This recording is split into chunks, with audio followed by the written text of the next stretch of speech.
Hey guys, it's Danielle with Pure Root Wellness again. Welcome back. Today's topic is going to be fatigue. So, why am I so tired? So, let's really talk about chronic fatigue syndrome, clinically known as myalgic encephalomyelitis. It is something that's very debilitating to a lot of people out there, and unfortunately, it's something that's also very difficult to diagnose, difficult to kind of put the face and the name together when patients kind of present with chronic fatigue syndrome and actual symptoms of, simply because there's so many different presenting symptoms. So ultimately, sometimes we call this a diagnosis of exclusion. You really have to rule out other conditions prior to hanging your hat on a firm diagnosis of chronic fatigue syndrome.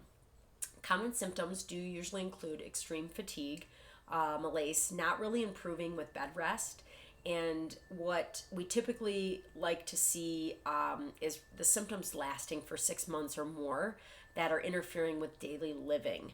And I say we like to see, it's not like we like to see somebody suffering with chronic fatigue syndrome, but it's kind of one of those things where we have to put everything together in an essence of, wow, this has been going on for an extensive period of time.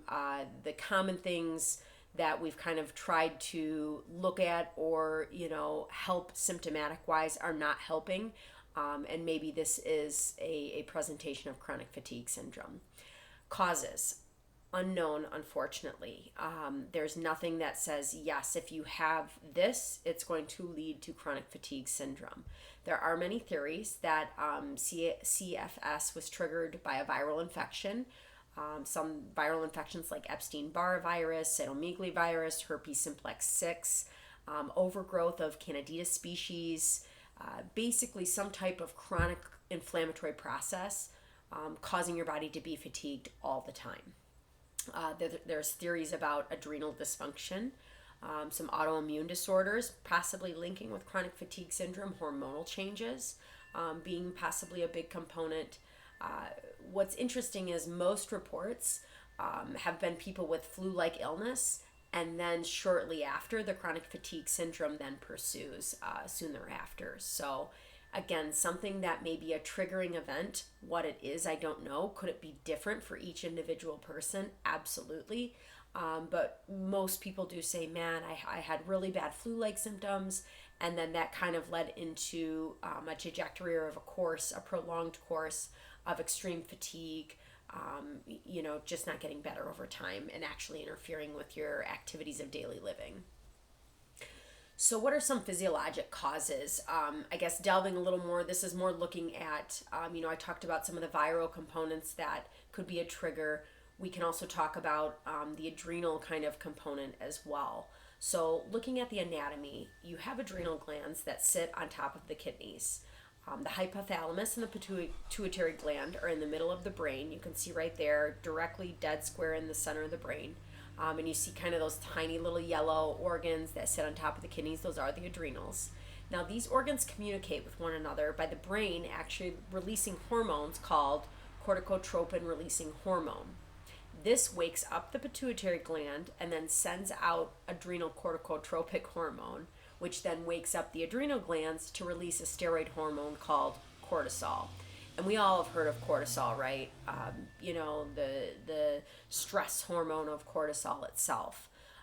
Why does all of this happen? This is important for sleep rhythms. Cortisol is truly highest in the morning and then low at nighttime. During periods of stress, you need cortisol. You need all of these hormones kind of taking over that fight or flight. Back in the day, long in the day, our ancestors needed this to get away from inciting events of animals chasing them and, survival. And, we still need these type of hormones for survival as well in periods, like I said, of high stress, illness. When you're acutely ill or even chronically ill, you still have, you need these hormones basically for survival. And interestingly enough, when you look at, these hormones and the imbalances of them, one common finding between these hormones and chronic fatigue syndrome was adrenal insufficiency or adrenal burnout. once these hormones were depleted and then repleted, some improvement of symptoms of chronic fatigue syndrome actually did improve. So it's hard not to say, hey, we can't hang our hat a little bit on this, adrenal communication with all of the hypothalamus and pituitary gland, and how that can affect general fatigue, and how we can improve that. So just truly something to keep in mind, and something very interesting that there is a pretty strong link or correlation between all of that. So how do you get more energy? Well, there's certain nutrients that actually help improve symptoms. Essential fatty acids is one. It actually may help block the release of inflammatory compounds in the body, i.e. you're looking at omega-3 fatty acids, good quality fish, not farm-raised fish, good quality, from the ocean fish is what you're looking for, or good omega-3 supplementation. B12 deficiency is also associated with fatigue. Sprinkle in an entire B vitamin complex for energy production, and truly you're kind of covered from a B complex or a B12 deficiency standpoint.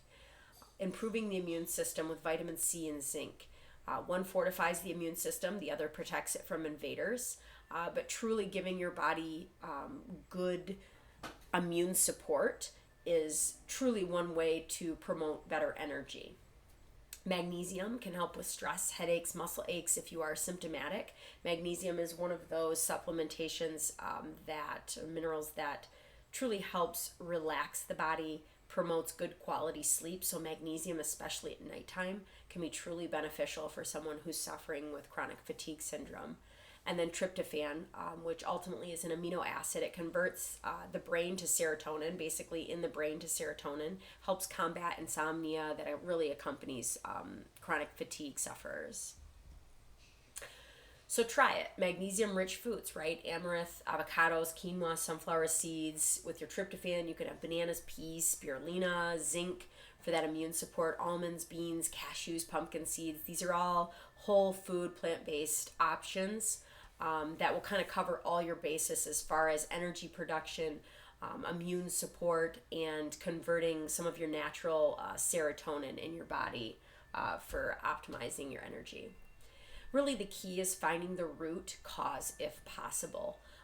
This really entails a multi-integrated approach to wellness. So you're looking at cleaning up the diet to really strengthen the gut lining. Indirectly, that will help strengthen your immune system.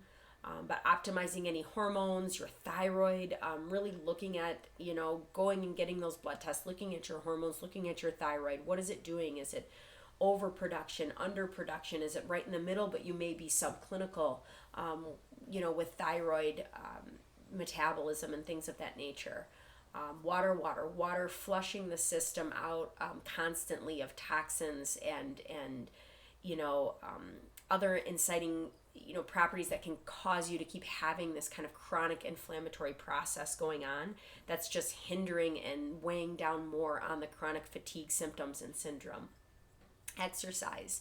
It sounds counterintuitive, but obviously getting your body moving, even if it's something as like a low flow yoga, workout, exercise will help to increase those natural endorphins as well, and truly give you the natural energy indirectly. Again, I'm not talking full out, all the way to the wall workout. I'm talking something that gets your heart rate up a little bit and again produces that natural kind of endorphins and serotonin throughout that process. Good sleep hygiene. This is sometimes easier said than done, but having a good sleep regimen and a good sleep hygiene, I use the word hygiene because that's what we use in-house, but I think we take for granted the ability to sit there and go, okay, it's time for bed, now just shut it all off. So having that routine of, hey, maybe you need that warm shower to calm everything down. Take some of that magnesium to start settling the body down and the muscles kind of relaxing. Getting off of the electronics at least, they say hours prior, but 30 minutes prior, so you're not engaging all of, the stimulus that your brain is constantly taking in, prior to bed. Using certain methods that will work to calm your mind, calm your body, and continuously doing that repetition every single night, ultimately your body will start to understand the cues and say, nope, this is what's going to happen next. And truly obtaining that good sleep hygiene practices is very important. Just some other kind of supplemental, kind of herbal approaches. D-ribose, it's a natural sugar for cell energy. Again, using this during the day, not at nighttime. Coenzyme Q10, very important for energy production for cells. Ashwagandha will help increase energy. Again, these are all kind of during the daytime supplements or herbal kind of remedies. B12, again, like I said, that good complex B12 is actually best sublingual. So using B12 sublingual if possible. L-Carnitine, really helping with mitochondrial energy production. Be cautious with this. Simply because it is an amino acid, it can cause some diarrheal symptoms, which can be kind of limiting for people ingesting L-Carnitine. NADH, it's actually part of the energy pathway. You're using the coenzymes and you're using kind of the processes of the energy pathway by directly supplementing NADH. And then rhodiola, which helps improve energy production. And interestingly enough, I was, as I was kind of looking up information for this podcast, I went to clinicaltrial.gov, which is a website based on, it's all governmentally, clinical trials that the government is currently including patients in.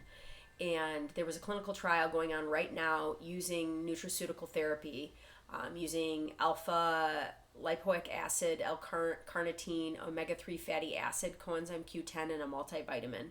And this is really to help determine whether therapy has been shown to be beneficial for mitochondrial diseases such as chronic fatigue syndrome patients.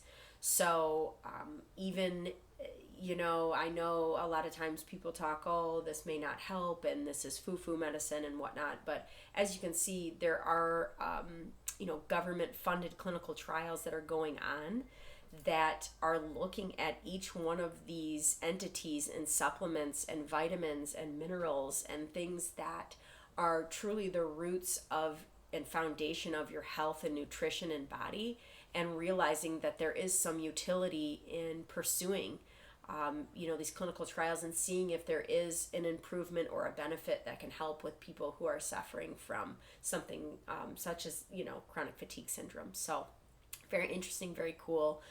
Here's my reference. That's actually the link to the clinical trials if you guys are interested. So I hope this was helpful. Any comments, suggestions, new topics or topics that piggyback off of this, please, write below. I hope you all are well and be well. See you guys soon.